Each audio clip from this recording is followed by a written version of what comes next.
Good afternoon, John and Carla. It's so nice to meet you both. Nice Hello. to meet you too. It's nice to meet you. So, I want to get a better understanding of why you guys came in today. Can you explain the issue that you're having? Why don't you start with asking John why he would try to abandon me before even appearing to come here? As if I haven't sacrificed everything for him and our children. Carla, I don't know how many times I've asked you to stop saying I tried to abandon you. I wanted a wife, not a mother. All you do is nag me and tell me what to do.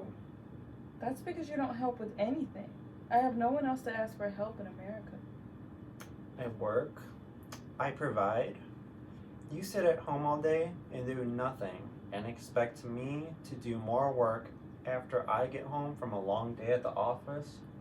What more could you possibly have to ask of me? You used to do so much for me before we had kids. I don't know what I did to make you so miserable. Okay. So is this how discussing arguments usually goes between you two? Yes, he's always just insulting me or defending himself. It's like he doesn't even care about my feelings. I could say the same thing about her. She doesn't listen. Okay. So I think a method called the Imago dialogue would actually be really beneficial to you guys. Have you heard of it? No. Okay.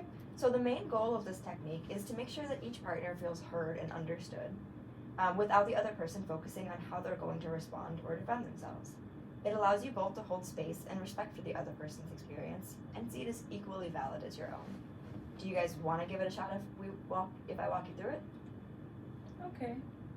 Yeah, we could try it out. Okay, great. So the first part is to decide who is going to be the sender and who's going to be the receiver. So which one of you guys has a message that they wants to go first that maybe been misunderstood in the past? I think I want to be the sender first. Great. So can you make sure that's okay with Carla?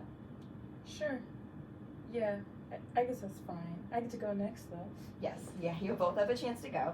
But for now, just focus on what John has to say and listen to it from a place of love and understanding, okay? I'll try. Perfect. Okay, so I'll admit this approach might feel a little bit robotic or repetitive at first. It'll take some getting used to, but hopefully you'll see how useful it can be. The first run-through might be a little bit rocky, but it's going to get easier with practice. Once you've determined who's going to be sending and who's going to be receiving, the next step is to set the appointment. That really just means that you guys both have to take a moment to ready yourself for this conversation by calming yourselves down and entering a mindset of love and acceptance.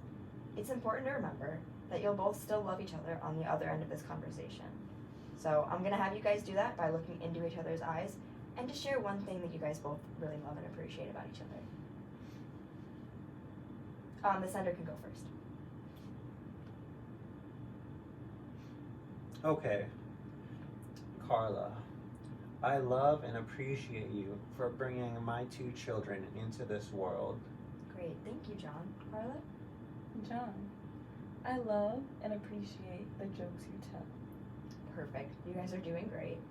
Now that you've set the mindset, John, can you just confirm with your partner that they're in the right headspace to receive your message? Go ahead and ask Carla if she's ready.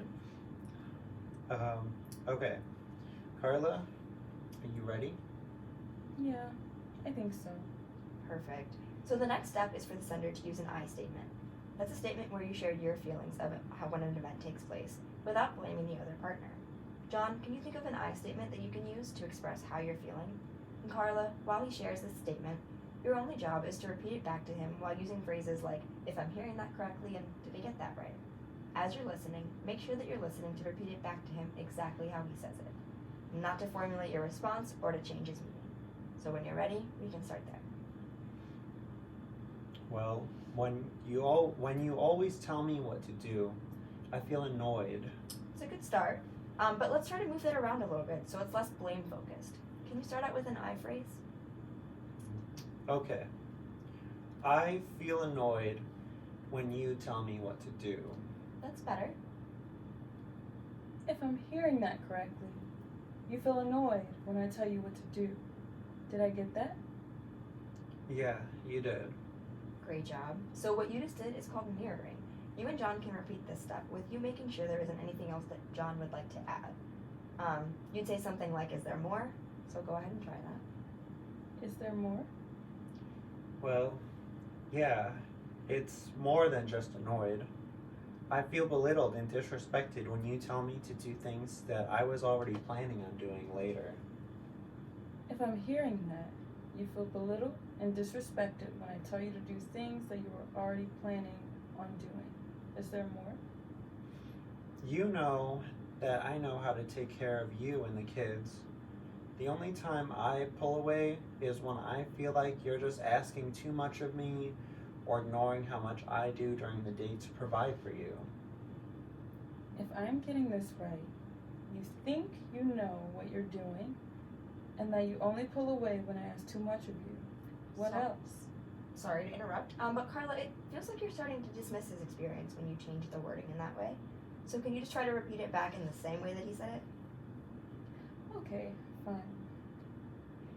You said that you know how to take care of us, but you only pull away when you feel like I'm asking too much of you or ignoring the ways you do provide. Is that all? That's all for this issue, I suppose. Now, Carla, your job as the receiver is to summarize what he just said and then validate it. Start with the summary. So to summarize, you feel annoyed and belittled when people tell you what to do, especially when they are telling you things you already know how to do.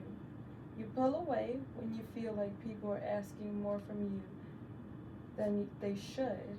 Is that right? Actually, yeah, that's pretty much exactly it. Awesome. Now, the validation part is where Carla, or the receiver, states that she understands your point of view. She's not really saying that she agrees with it, just that she gets where you're coming from. I do see where you're coming from. Everyone has felt belittled before.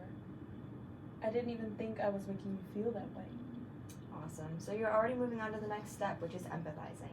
Here, the receiver puts himself in the sender's shoe for just a minute and revels in what it might feel like to be experiencing the issue that the sender brought up.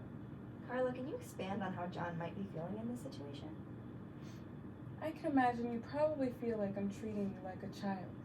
I know what it feels like to be bossed around, especially when the person giving you orders acts like you're incompetent. You probably feel like I'm insulting your intelligence and your contributions when I remind you how to do certain things. Is that how you feel? Yes, thank you. That's exactly how it feels. It actually feels good to hear that you can make sense of that. Great job, both of you. You've done wonderful. Remember that the main steps are mirroring, validating, and empathizing. John, do you feel like Carla actually heard what you were saying? Yeah, because every time I tried to tell her that in the past, she always just blames me and acts like I deserve to feel belittled and insults me somehow. This is the first time I've really felt that she's had to treat my feelings as valid. I'm sorry you don't think that I've treated your feelings as valid, but I think we both have this same issue with each other. I think this will be helpful. It's my turn now, right? Almost. So just to wrap this up, I ask that you both thank each other for your roles in this exercise. Carla, thank you for listening. Thank you for sharing that with me. I really will try to keep it in mind more. Now, Carla, it's your turn to set the appointment with John.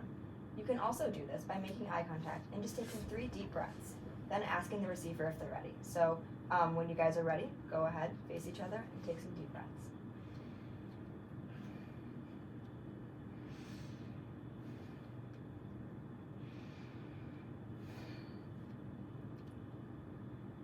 John, are you ready to receive this message? Yeah, I am.